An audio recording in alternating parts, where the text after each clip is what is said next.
Unmute करना होगा। अर्चना चौरसिया माता जी, आपका माइक अनम्यूट करना होगा। तो माइक, ओके डन। हाँ, देवम एव अपरे यज्ञम योगिन पर्युपासते, ब्रह्म अग्रो अपरे यज्ञम यज्ञेन एव उपजुह्येत। तो यहाँ पर क्या बताया जा रहा है इसको हम देखेंगे। नमो विष्णु पादाय कृष्ण कृष्णाय भूतले श्रीमती भक्ति वेदांत स्वामी नित्य नमस्ते सरस्वती देवी गौरवाणी निर्विशेष निर्वादी पार्थांत वेद। तो इसका शब्दार्थ हम पढ़ेंगे। कुछ योगी विभिन्न प्रकार के यज्ञों द्वारा देवताओं की भलीभांति पूजा करते हैं और कुछ पर ब्रह्मा रूपी अग्नि में आहुति डालते हैं।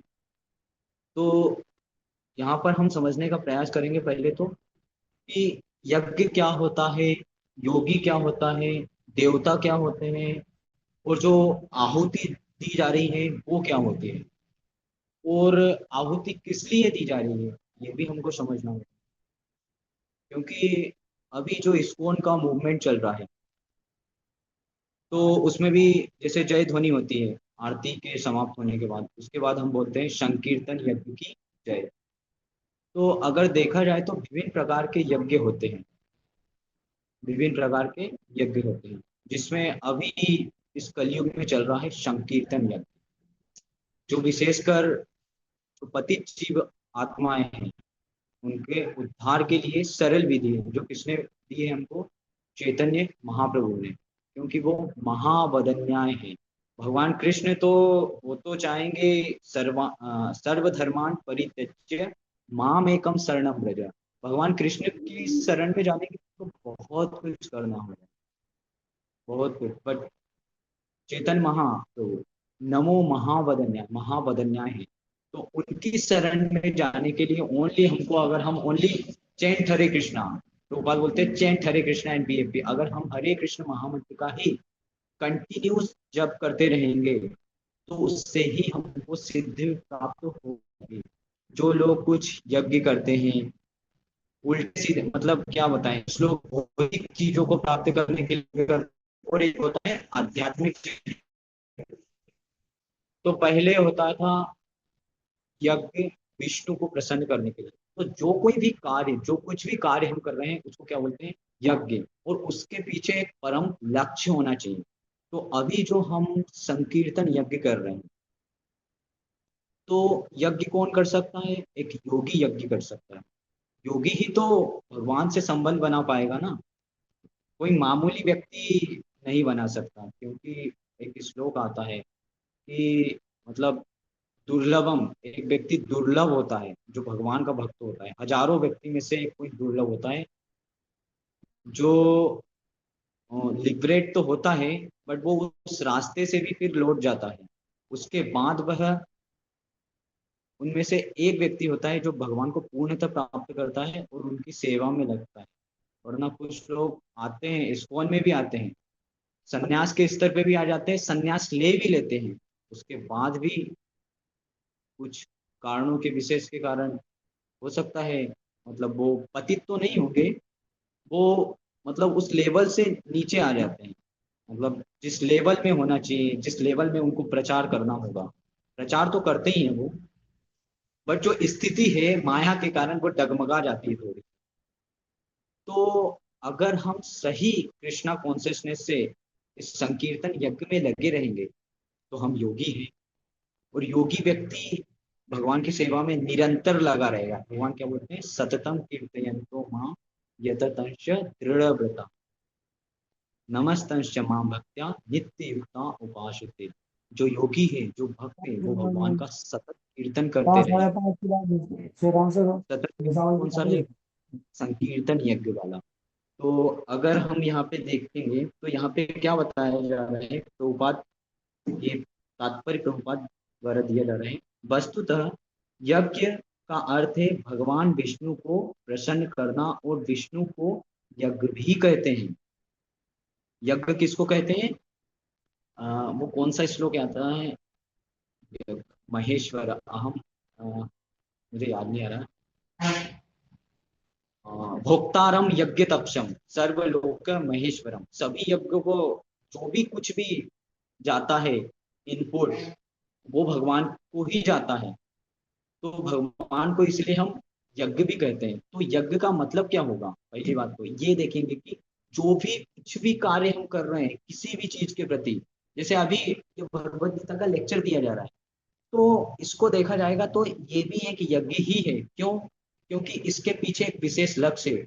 हम मैं आपको सुना रहा हूँ, इससे मेरा भी शुद्धिकरण होगा। आप सुन रहे हैं भगवत भगवत गीता, तो इससे आपका भी शुद्धिकरण होगा। शुद्धिकरण कैसे होगा? ऐसा थोड़ी है कि मैं आपके कान में कुछ डाल रहा हूँ, ऑयल डाल रहा हूँ और ऐसा वो ऑयल जाएगा और आपका शुद्धिकरण हो जाएगा, मतलब कुछ ऐसी कुछ मेडिसिन नहीं डालो। हाँ मेडिसिन है, भगवत गीता ही एक मेडिसिन है जो हमको पूरा पूर्णतः प्यूरिफाई कर देगी।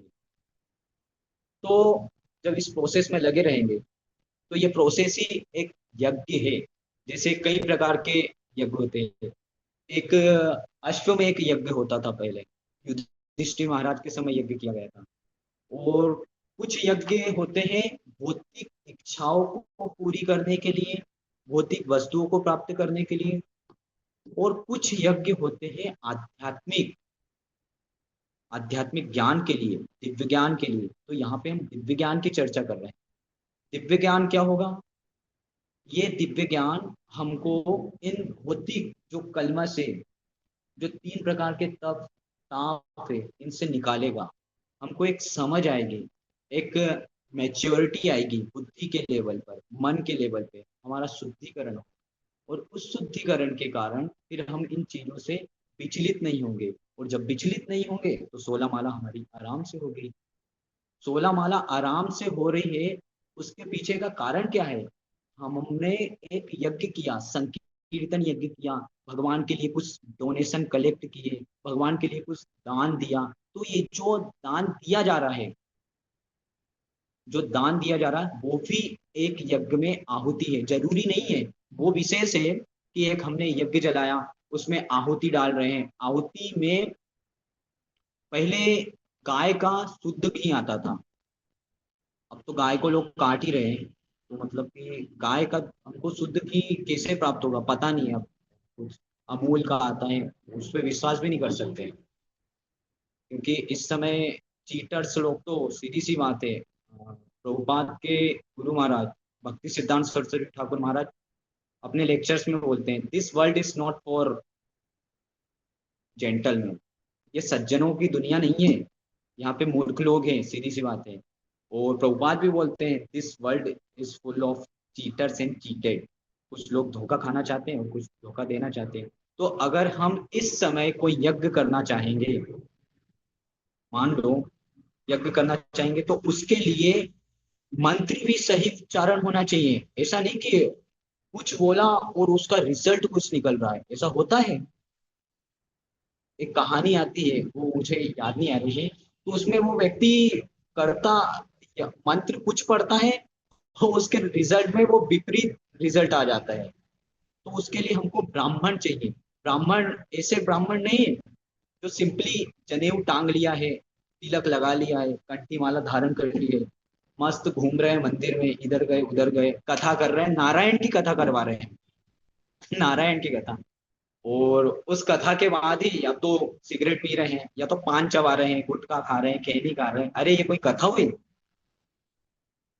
ये व्यक्ति, सीधी सी बात है, कर्म कांड में आएगा। कि मतलब उसको अपने कर्म करने से मतलब है, वो कर्म के पीछे जो फल मिलेगा उसको, उसकी कोई चिंता नहीं है। चिंता होनी चाहिए, वो चिंता नहीं भी होनी चाहिए, उसके पीछे भी कुछ रीजन रहेगा। तो कहाँ बता रहा था मैं, ये जो, हाँ यज्ञ, यज्ञ करना मामूली बात नहीं है। क्या बोलेंगे उसके लिए, बहुत मतलब एक अलग ही लेवल पे ब्राह्मण चाहिए। आज के समय ब्राह्मण कहाँ मिलेंगे हमको ऐसे जो यज्ञ में सही मंत्र उच्चारण कर पाएंगे? हमको भगवत गीता का श्लोक नहीं पढ़ते आएगा तो हम यज्ञ कहाँ से कर पाएंगे? सीधी सी बात है। कुछ लोग, जैसे हम भगवत गीता डिस्ट्रीब्यूशन करने जाते हैं तो कुछ लोग बोलते हैं हमको वेद पढ़ना है। अरे भैया, तुमको भगवत गीता का मीनिंग नहीं पता होगा। दे डोंट नो मतलब उनको वेद तक का मीनिंग नहीं पता होता है कि वेद का मतलब क्या है, वेद का सार क्या है। बट वो बोलते हैं कि हमको वेद चाहिए, हमको वेद का ज्ञान चाहिए। तो जब हम भगवत गीता का एक श्लोक सही से उच्चारण नहीं कर सकते, उसके लिए भी उच्चारण करने की भी विधि होती है, कुछ ट्रिक होती है, उससे वो उच्चारण होता है। ऐसा ना कि सीधा डायरेक्ट पढ़ दिया। क्योंकि जब उच्चारण करते हैं उसका भी रिजल्ट निकलता है, हमारे माइंड में जो भी है उसमें थोड़ा डिफरेंस आता है। तो न्यूक्लियर क्या बोलते हैं उनको, कुछ होता है, तंतु होते हैं, उनमें भी चेंजेस आता है जब भी हम संस्कृत पढ़ते हैं।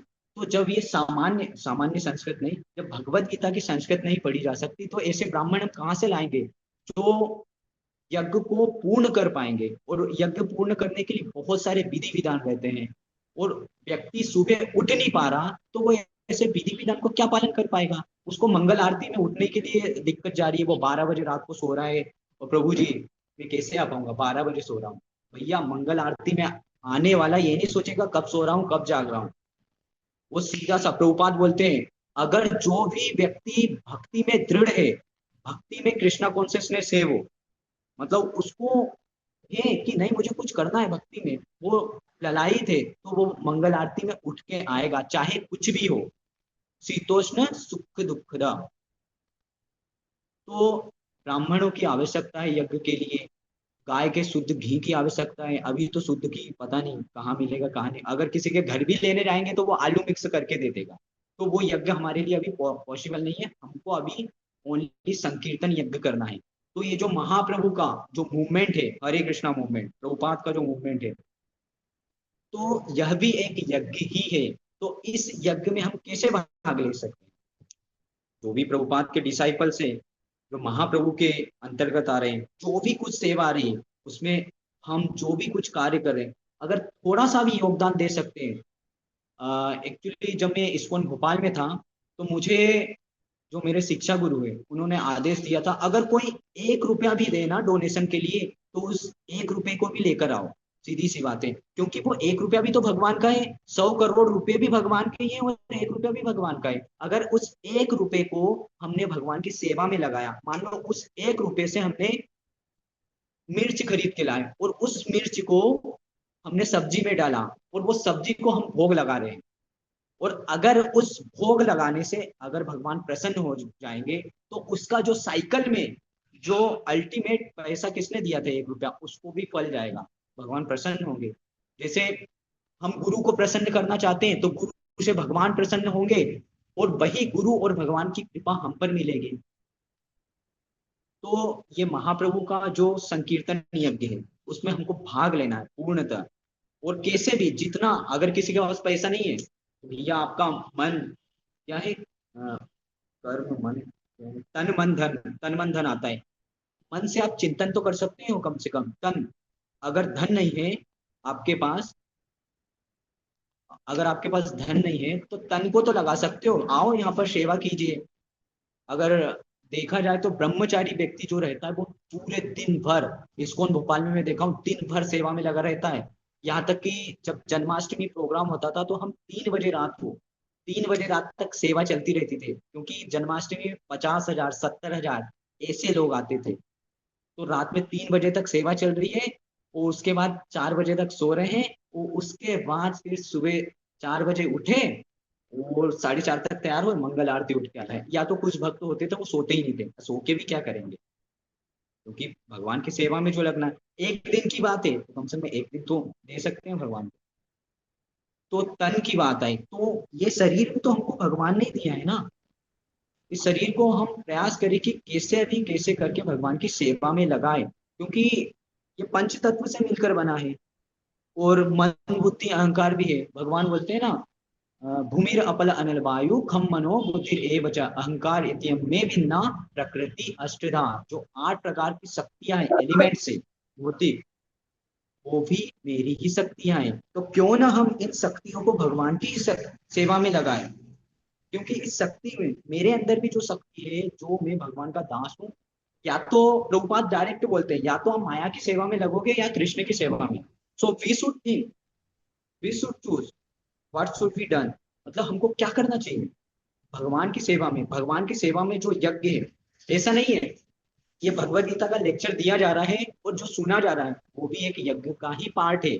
अगर मैं किसी को बाहर से बुलाकर ला रहा हूँ कि चलो भाई आज संडे प्रोग्राम है, मैं कॉल कर रहा हूँ, या किसी के यहाँ से फूल की माला भी लेके आ रहा हूँ, या फूल की माला भी बना रहा हूँ, या भगवान के लिए कुकिंग कर रहा हूँ, या पोछा लगा रहा हूँ, झाड़ू लगा रहा हूँ, ये भी यज्ञ का ही एक भाग है। जरूरी नहीं हम या एक वो यज्ञ भी विभिन्न प्रकार के होते हैं। जैसे मैं आपको बताता हूँ, एक यज्ञ होता है देवताओं के लिए, देवताओं की उपासना की जाती है। एक ब्रह्म की उपासना के लिए लोग यज्ञ करते हैं।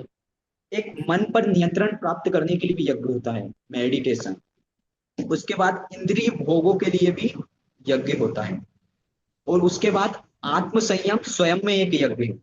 दान द्रव्य यज्ञ अथवा अपनी संपत्ति का यजन करना, ये भी यज्ञ यज्ञ है। तप तप यज्ञ अथवा कठिन तपस्या का यज्ञ करना, जो योगी लोग रहते हैं हिमालय में खड़े क्या बोलते हैं तपस्या करते हैं, वो भी उनका एक यज्ञ हो रहा है, बट उनको खुद को ही समझ में नहीं आ रहा है करना क्या है।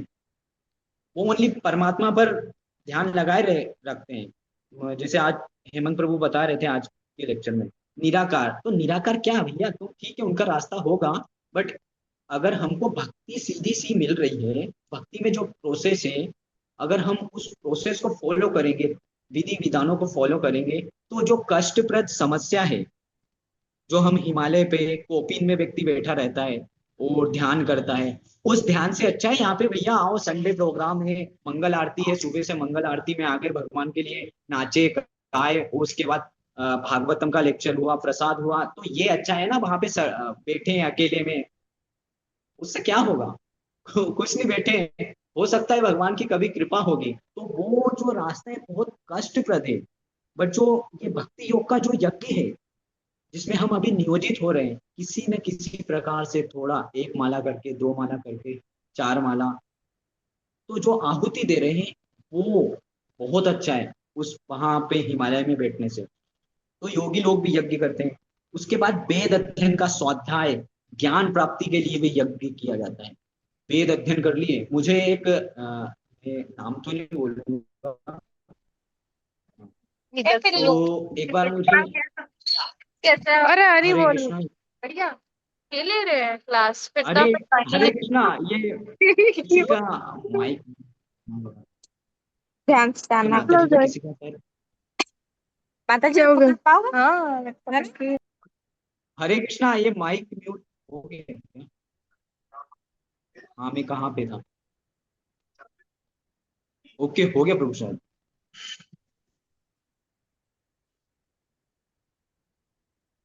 हो गया।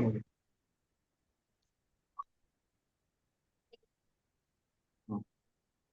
तो यहाँ पे कई प्रकार के यज्ञ होते हैं और लोग उन यज्ञों को भी करते हैं, बट यज्ञ करने के पीछे का एक उद्देश्य क्या होना चाहिए, वो उनको भी समझ में नहीं आता है कि करना क्या है। कुछ लोग भौतिक चीजों को प्राप्त करने के लिए यज्ञ करते हैं कि मुझे ये चाहिए वो चाहिए।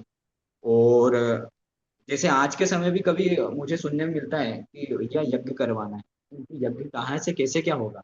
एक बार मैं राम नहीं, नाम नहीं लूंगा मैं इसको, मतलब भोपाल में ही था, तो एक पुजारी से बात हो रही थी मुझे मेरी। तो एक बड़े मंदिर के पुजारी है, मतलब हम बातचीत करते रहते हैं ऐसे। तो उनसे बात हो रही थी, तो वो बोले कि तुमने वेद पढ़े? वेद तो हमने नहीं पढ़े। तो फिर वो बोले कि तुमने क्या किया? वेद ही तो पढ़ना चाहिए या, भगवत गीता ही तो सब कुछ है, हमको तो इस्कॉन में यही बताया जा रहा है। बोले नहीं, इस्कॉन वालों का क्या, भगवत गीता का क्या, मतलब भगवत गीता में तो थोड़ा बहुत नॉलेज होगा, बट वेद आप पढ़ोगे तो उसमें तो सारा नॉलेज है। ठीक है, तो उससे मैं थोड़ा बहुत डिबेट किया, थोड़ा मतलब उसको समझाने का प्रयास किया, बट बाद में पता चला वो व्यक्ति मतलब क्या निराकारवादी नहीं, वो मायावादी। हाँ, मतलब वो थोड़ा थोड़ा उसके अंदर वो मायावादी का ही वो निकला थोड़ा बहुत। तो फिर मैं स्कूल भोपाल में बताया कि ऐसा ऐसा है प्रभु, तो बोले कि उनसे बात करके अपन क्या फायदा है। वो क्योंकि जो मायावादी लोग रहते हैं वो एक जिद को पकड़ के चलते रहते हैं कि ऐसा नहीं, ऐसा ही है, भगवान का कोई स्वरूप ही नहीं है, निराकारवादी और मायावादी, ये जगत मिथ्या है। तो एक व्यक्ति होता है जो ज्ञान अर्जित करता है, तो वो जो ज्ञान अर्जित कर रहा है तो वहां पे भी यज्ञ ही हो रहा है। जैसे यहाँ पे क्या बताया गया है, यज्ञ केवल अग्नि में आहुति देना नहीं, बल्कि वह प्रत्येक कार्य जो किसी निश्चित लक्ष्य को प्राप्त करने के लिए किया जाए, यज्ञ कहलाता है। अगर किसी निश्चित लक्ष्य को प्राप्त करने के लिए कोई भी कार्य करते हैं ना, उसको यज्ञ बोलते हैं। जैसे कोई वेदा अध्ययन कर रहा है, वेदा अध्ययन क्यों कर रहा है? वो उसको नॉलेजेबल बनना है, ज्ञानी बनना है। कर्मी, योगी, अरे मैं दिखाऊंगा कि मैंने 8 साल साधना किया, मैंने पूरे भगवत गीता के श्लोक को याद कर लिया। प्रभुपाद के पास एक व्यक्ति ऐसा ही आया था, कि मैंने सारे 700 श्लोक याद कर लिया हूँ, और 700 श्लोक, हाँ याद कर लिया। यहाँ पे कोई व्यक्ति है आपके भक्तों में जिसको 700 श्लोक याद है? प्रभुपाद बोले, तुम अपना 7 मिनट ये बीड़ी पीना नहीं छोड़ सकते हो, और तुम बोल रहे हो 700 श्लोक याद कर लिया हूं। क्या फायदा है तुम्हारे ये 700 श्लोक याद कर रहे हैं? तो ऐसे ही लोग हैं, कोई नॉलेज में फंसा है, और ऐसा हम भी इस भक्ति में आते आते कहीं ना कहीं व्यक्ति कभी उलझ जाता है। सत्वा संजायते ज्ञाना, जो सतोगुण में व्यक्ति रहता है उसको ज्ञान भी आकर्षित कर लेता है। तो वो, जैसे हम भक्ति में लगते हैं तो हमको कुछ चीज अच्छी लगती है, कुछ चीज बुरी लगती है, तो हमको लगता है यही ठीक है, और उसी चीज से आसक्त हो जाते हैं कि भगवत गीता ही पढ़ेंगे, अब भगवत गीता ही पढ़ना है और कुछ नहीं करना है हमको। अच्छी बात है वो, बट वो वहां पे जो यज्ञ हो रहा है वो कृष्ण के लिए हो रहा है, बट हमको दूसरी प्रोसेस भी फॉलो करना होगा। तो वो व्यक्ति ज्ञानी बनेगा, कर्मी बनेगा, कुछ कार्य कर रहा है कि नहीं मुझे गरीबों की हेल्प करना है, ये देवताओं की पूजा करना, काली पूजा करना, ये करना, वो करना, बहुत कुछ करना है, बट वो कर्मी में ही आएगा, ज्ञानी कर्मी। और वो एक होता है योगी, माउंट आबू पे चला गया, तो कहीं घूम रहा है, तो इतना समय साधना किया।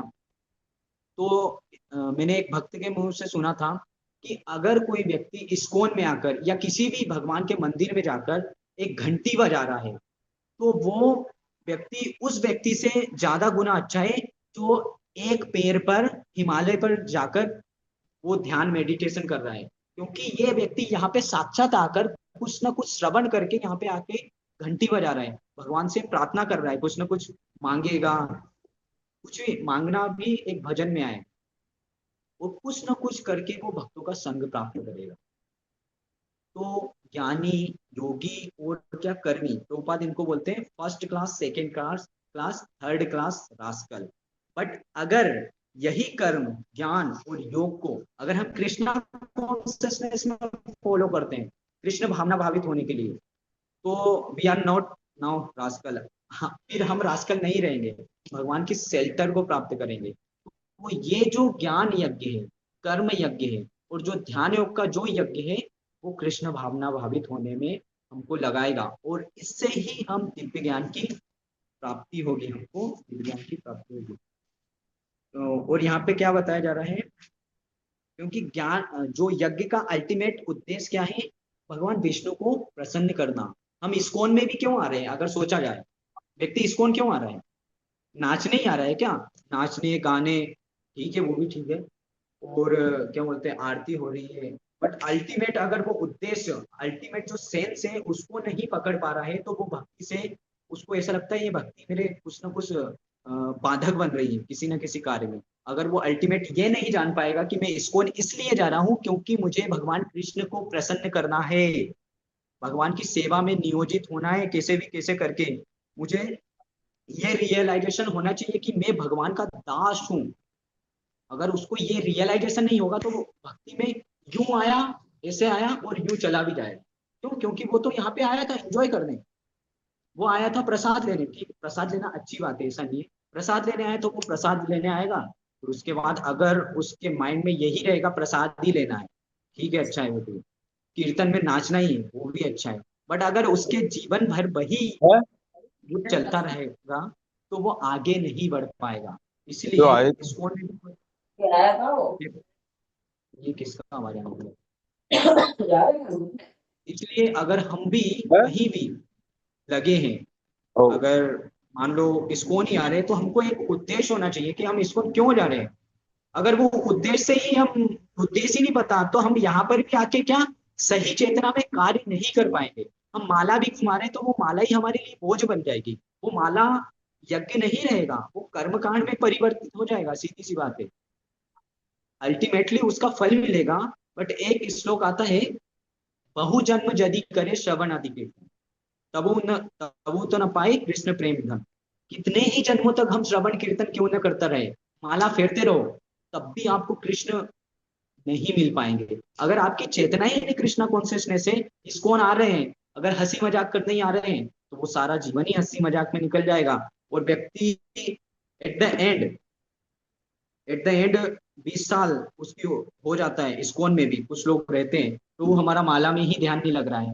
तो आपने जब जो यज्ञ चल रहा है उसको प्रोसेस को ठीक से फॉलो नहीं किया, तो आपका माला में कहाँ से ध्यान लगेगा। अब तो इस्कॉन भी आए तो कहीं इसमें दोष देख रहे हैं, भैया हमने डोनेशन कलेक्ट करने गए तो उसने इतना कम पैसा दिया, मैंने तो 10,000 रुपये लगा दिए, 20,000 रुपये लगा दिए, और वो व्यक्ति तो ऐसे ही आ रहा है, और ये लोग तो आ रहे हैं और खा रहे हैं और जा रहे हैं।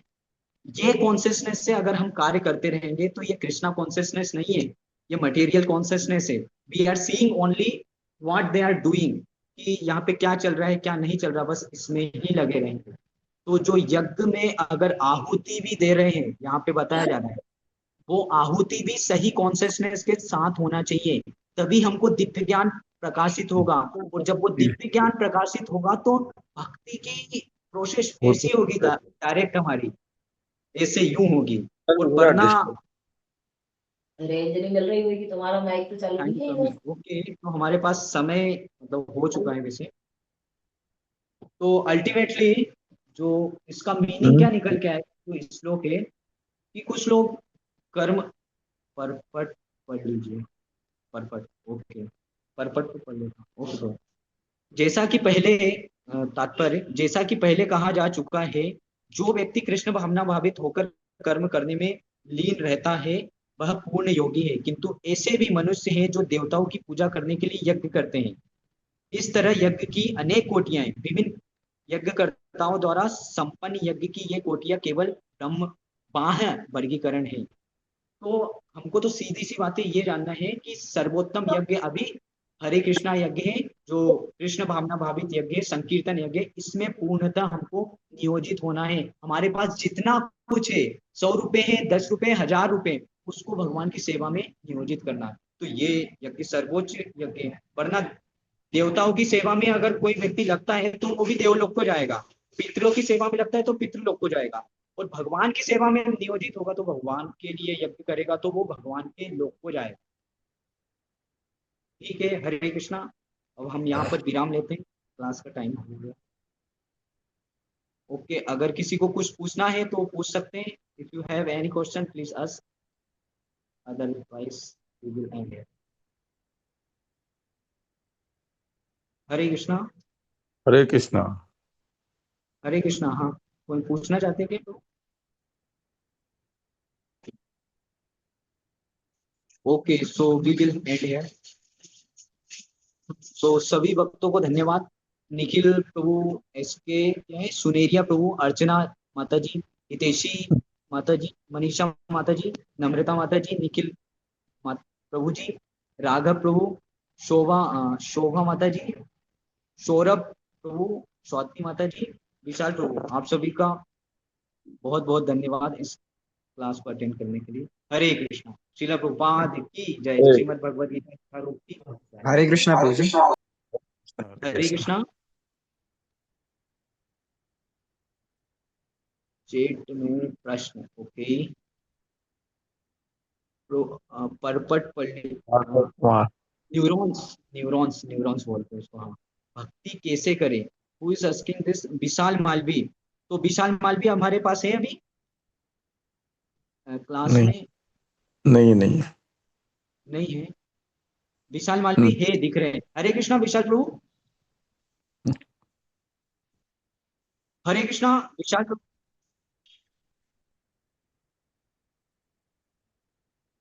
अच्छा, तो उनका क्वेश्चन ये है कि भक्ति कैसे करें। रुको, अरे किधर गया क्वेश्चन, किधर गया।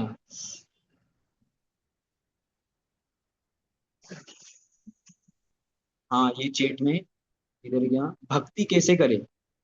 तो पहले तो मुझसे पूछना था, अभी न्यू है क्या ये। ओके, तो भक्ति कैसे करें, एक्चुअली भक्ति है क्या, पहले तो हमको ये समझना पड़ेगा। प्रभुपाद बोलते हैं भक्ति क्या है, भगवान को प्रसन्न करने की विधि। भगवान और भक्त के बीच जो संबंध स्थापित करने के लिए जो प्रोसेस की जा रही है वही भक्ति है। वो भक्ति कैसे करें? भक्ति हम कभी भी गुरु की शरण लेकर ही भक्ति कर सकते हैं, वरना वो भक्ति नहीं। वो भक्ति तो होगी उसमें थोड़ी बहुत, बट वो भी तमोगुणी भक्ति भी हो सकती है, रजोगुणी भक्ति भी हो सकती है और सतोगुणी भक्ति भी हो सकती है। भक्ति भी 3 प्रकार की होती है, सतोगुणी, रजोगुणी, तमोगुणी। तो हमको तो शुद्ध सत्व में आकर भक्ति करना होगा, तभी वो भक्ति से हमको आनंद प्राप्त होगा। और भक्ति करने के लिए हमको गाइडेंस चाहिए। गाइडेंस किससे प्राप्त कर सकते हैं? जो भगवान के भक्त हैं, शुद्ध भक्त। शुद्ध भक्त भगवान के कौन? प्रभुपाद जी। और प्रभुपाद के फिर कौन? जो डिसाइपल। और उनके फिर कौन? डिसाइपल। जो भी इस परंपरा में है, नियोजित है, उन भक्तों से हमको श्रवण करना होगा, उनसे गाइडेंस लेना होगा कि प्रभु मैं भक्ति कैसे करूं। तब वो लोग आपको बताएंगे कि आपको ये करना होगा। तब आप उस प्रोसेस में जब फिट होंगे, जब भक्ति के सभी विधि विधानों को फॉलो करेंगे, तो अच्युत कृष्णा प्रभु जी, इस्कॉन भोपाल के प्रेसिडेंट है, वो बोलते हैं कि अगर हम भक्ति को पूर्णतः अच्छे से फॉलो करें ना, तो इस भौतिक जगत कि जो भी कोई भी माया दे, मतलब भौतिक जगत हमको थोड़ा सा भी नुकसान नहीं पहुंचा सकता, अगर हम भक्ति में ठीक से नियोजित हैं। और नियोजित कब होंगे? भक्तों के माध्यम से, भक्तों के संग से हम नियोजित होंगे। अकेले भक्ति करने से कुछ नहीं होगा। वो कुछ दिन करेंगे, 2 माला कर ली, फिर दूसरे ही दिन अरे यार मैं माला क्यों कर रहा हूँ। Maya will attack on your mind. Maya आपके माइंड पे ऐसा अटैक करेगी कि आप भक्ति क्या माला कहीं और जा रही और आप कहीं और निकल रहे हो। पता चला व्यक्ति माला को छोड़ के माला नाम की लड़की को लेके घूम रहा है। ऐसा हो सकता है, सीधी सी। तो भक्ति के लिए हमको गाइडेंस जरूरी है। एक शिक्षा गुरु हमारा होना चाहिए और उसके बाद आते हैं हमारे दीक्षा गुरु। जब दीक्षा होगी तो हम भक्ति को आसानी से फॉलो कर सकते। Hare Krishna. Hare Krishna. Hare. Okay, now we can end. Vishal Malvi. Okay, Hare Krishna धन्यवाद प्रभु जी। आपको। हाँ, कौन? हाँ प्रभु जी, थोड़ा सा कंफ्यूजन हो रहा था मेरे को। हाँ, सौरभ। क्या नाम है आपका? सौरभ नाम है? क्या नाम? जी प्रभु जी, सौरभ। हाँ सौरभ प्रभु, बोलिए। प्रभु जी, कंफ्यूजन हुआ अभी आपने बताया लेक्चर में कि जो हाँ। व्यक्ति माला कर रहा है, बट अगर अरे उसके मेरा। माइंड में कृष्ण कॉन्शियसनेस नहीं है, तो कर्म कांड में हाँ। फंस जाएगा वो। बट प्रभु जी, मैंने लेक्चर में सुना माला। था इस कॉल में कि, हाँ, हाँ प्रभु जी, मैंने क्या क्या? इस बोलिए कॉल के बोलिए। लेक्चर में सुना था प्रभु जी, आई एम ऑडिबल? हाँ हाँ हाँ, बोलिए बोलिए। मेरा आवाज आ रहा है? हाँ प्रभु जी। हाँ प्रभु जी, आ बोलिए। रहा है। अभी प्रभु हाँ जी बोलिए। आपने बताया कि जो व्यक्ति माला कर रहा है, चैंटिंग कर रहा है, अगर उसके हाँ माइंड में कृष्णा हाँ कॉन्शियसनेस नहीं है, तो कर्म हाँ कांड में फंस जाएगा, ठीक है। बट प्रभु जी, हाँ मैंने अभी रिसेंट कुछ लेक्चर में सुना था इस कॉल में कि अगर जो व्यक्ति हाँ कुछ भी नहीं कर रहा है, अगर सिर्फ वो माला कर रहा है, हाँ और माला करते हाँ करते करते करते उसके जितने भी नेगेटिविटीज है, जितना भी उसके पास्ट में कर्म होगा, जो भी नेगेटिविटीज होगी, धीरे धीरे वो सब हाँ। एंड होते जाएगी। एंड प्रभु जी, अभी आपने बताया कि अगर वो माला नहीं कर रहा है और कृष्ण कॉन्शियसनेस नहीं है, तो कर्म हम्म। कांड में फंसता जाएगा। ये थोड़ा सा ट्रिकी कंफ्यूजन हो रहा था प्रभु जी। मतलब ये ऐसा रहेगा कि अगर वो सही चेतना में कार्य नहीं कर रहा ना, क्योंकि मैं एक इस्कॉन भोपाल में एक भक्त को देखा हूँ कि वो माला कर रहे थे बट उलझ कहीं और गए। समझ रहे हो? तो जो कॉन्शियसनेस हमको डेवलप करना होगा धीरे धीरे। मान लो माला भी कर रहे हैं, मान लो पहले आप कृष्णा कॉन्शियस नहीं हो, बट वो कृष्णा कॉन्शियसनेस में मेरे कहने के पीछे भी कुछ सार होगा थोड़ा।